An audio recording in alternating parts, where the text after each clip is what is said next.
Si vous vous renseignez sur la préparation physique, vous n'avez pas pu passer à côté des nombreux débats sur tiers de squat, demi-squat ou squat profond. Ne pas avancer les genoux, limiter la flexion, maintenir une amplitude spécifique à la pratique sportive. On entend de tout et parfois n'importe quoi autour de l'exercice le plus répandu pour le renforcement des membres inférieurs. On va essayer de défricher tout ça ensemble. Bienvenue dans Prépa et Performance.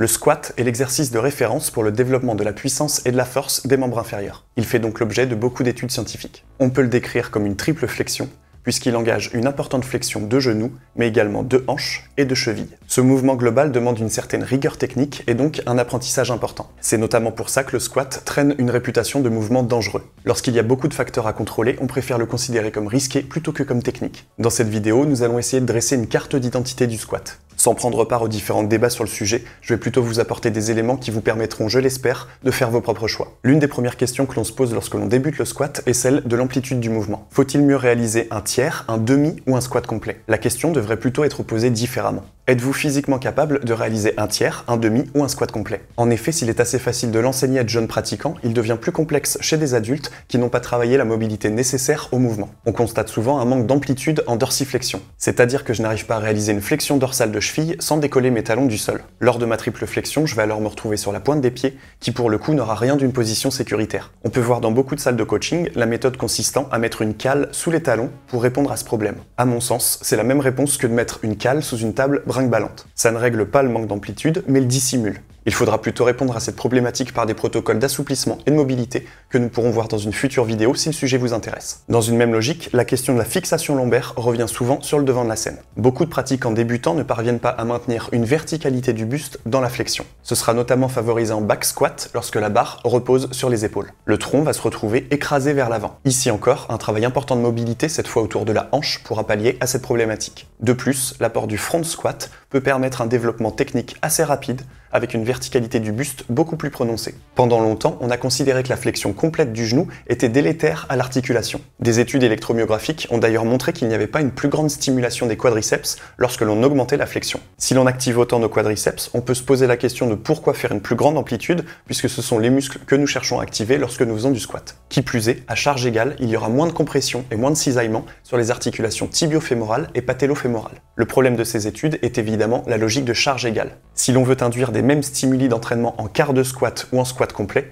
il va falloir augmenter drastiquement la charge. On ne soulève pas autant en mouvement complet qu'en mouvement réduit. Or, l'augmentation de la charge entraîne l'augmentation des compressions et des forces de cisaillement. Vaut-il mieux travailler avec 300 kg sur le dos en quart de squat ou 80 kg en squat complet? Plus on réalise un squat profond, et moins la charge sera lourde, puisque l'amplitude est importante. Au contraire, pour un tiers de squat, un pratiquant, même débutant, sera capable de soulever 2 à 3 fois son poids de corps. Si ce stress mécanique lié à une charge importante mais à une flexion limitée n'est que très peu encaissé au niveau de la cheville et du genou, c'est alors l'étage supérieur, celui des lombaires et du rachis, qui va devoir être solide pour ne pas céder. Aujourd'hui, des études ont montré que sur une flexion complète, il existe une augmentation des points de contact du tendon quadricipital sur les condyles. Le résultat est donc que le stress mécanique est réparti sur une surface plus importante et donc moins localisée. Autre résultat très intéressant, on constate chez des haltérophiles adolescents une augmentation de l'épaisseur des ligaments croisés et de la raideur cartilagineuse. Pratiqué jeune, le squat complet semble induire des adaptations anatomiques intéressantes pour la santé du genou. La question de l'avancée du genou durant la flexion est récurrente dans la pratique du squat. On entend beaucoup de coachs conseiller de ne pas avancer le genou au-delà de la ligne délimitée par les orteils. Pourquoi cette contrainte? Parce qu'une suite d'études a été réalisée au début des années 2000, encore une fois, sur le stress mécanique au niveau du genou. Dans celle-ci, on faisait squatter des haltérophiles face à une planche de bois, ne leur permettant pas d'avancer le genou au-delà d'une certaine limite. Les résultats avaient été une diminution très importante du stress mécanique au niveau des genoux. Cependant, aucun résultat n'a été mis en lumière sur le déplacement de ce stress au niveau des lombaires ou du rachis. Or, il est essentiel dans les mouvements de force d'avoir une répartition du stress généré par la pratique. Déplacer un stress va démultiplier la contrainte sur une nouvelle zone. En clair, dans un mouvement polyarticulaire, chaque articulation doit encaisser sa part de stress. De plus, c'est complètement mettre de côté les différences morphologiques interindividuelles. Un basketteur avec de très longs segments aura naturellement une flexion beaucoup plus avancée qu'un pilier au rugby. Mais leur morphologie va engendrer des adaptations physiques, ligamentaires, tendineuses en lien avec leurs segments. L'important sera alors une augmentation progressive du stress mécanique pour laisser le temps au corps de créer ces adaptations. Enfin, l'un des points importants en termes de technique de réalisation va être de toujours maintenir un genou aligné avec le pied. On voit très souvent durant les processus d'apprentissage du squat des genoux en valgus ou varus notamment lors de la transition excentrico-concentrique. Ce problème technique provient souvent d'un manque de force au niveau des rotateurs internes ou externes de genoux et d'une faiblesse au niveau de la hanche. Il est alors essentiel, à côté de l'apprentissage du squat, d'ajouter des mouvements de renforcement des rotateurs pour une bonne réalisation technique. Nous pourrons faire une vidéo sur le sujet si ça peut vous intéresser. En préparation physique, contrairement à l'haltérophilie, notre but va être de maximiser le transfert vers l'activité de référence. On le recherche notamment sur la détente verticale. Pour ce faire, il est important d'opérer ce que l'on appelle un déphasage proximo-distal. Cette coordination signifie que l'articulation de la hanche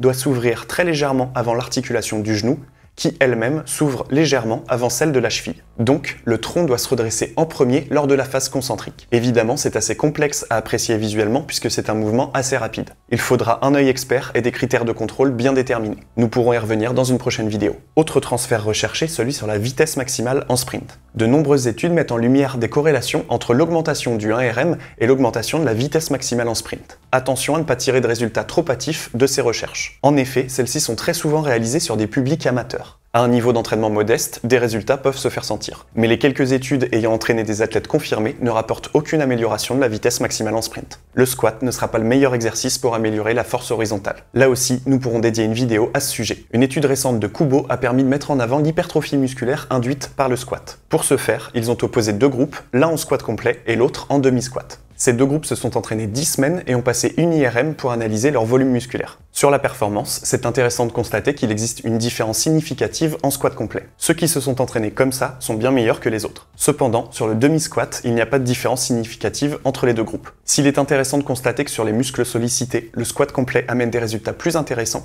il ne faut pas oublier les muscles non sollicités. En effet, le rectus femoris et les trois chefs des ischio-jambiers ne connaissent pas de modification à l'entraînement en squat. Ce serait une information importante à prendre en compte en préparation physique et notamment d'un point de vue de la prévention blessure. Également, la différence d'activation musculaire des extenseurs de hanches entre tiers de squat et squat complet est intéressante. Ceux-ci vont être beaucoup plus sollicités en squat complet. Il semble alors peu justifiable de se limiter à de plus courtes amplitudes, même dans le cas d'un travail spécifique pour un sauteur en hauteur. L'engagement des extenseurs de hanches est tel que l'on cherchera à les solliciter au maximum. Pour ce faire, on cherchera à travailler sur une plus grande amplitude. On pourra peut-être diminuer l'amplitude à l'approche de la compétition sur un mésocycle spécifique. L'un des premiers conseils que je peux vous amener va concerner les nouveaux pratiquants en squat. On sait que les forces compressives dépendent des accélérations et notamment durant la phase excentrique, c'est-à-dire lorsque la charge descend. On conseillera donc, durant l'apprentissage, de contrôler au maximum la phase excentrique. Je peux vous orienter vers un tempo en 30-10 ou 31-10, comme nous l'avons vu dans notre vidéo sur le sujet.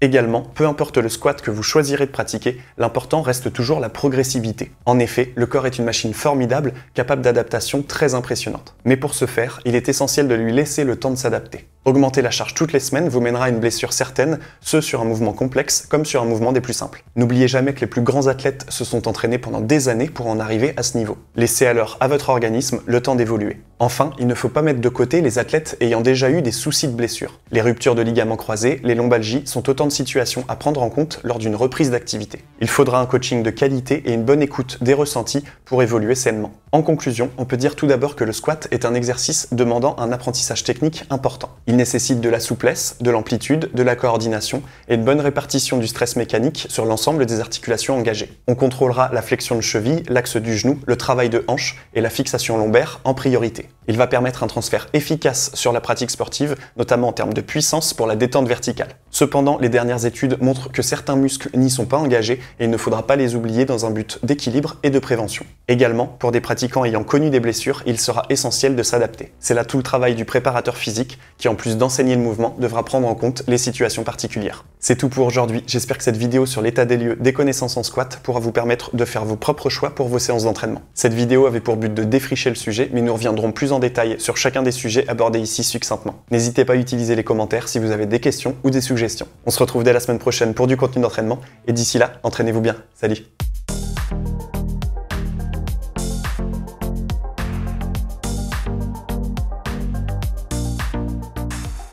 De la coordination et une stimulation des quadriceps. Tu peux faire des pauses quand tu veux, hein, t'hésites pas.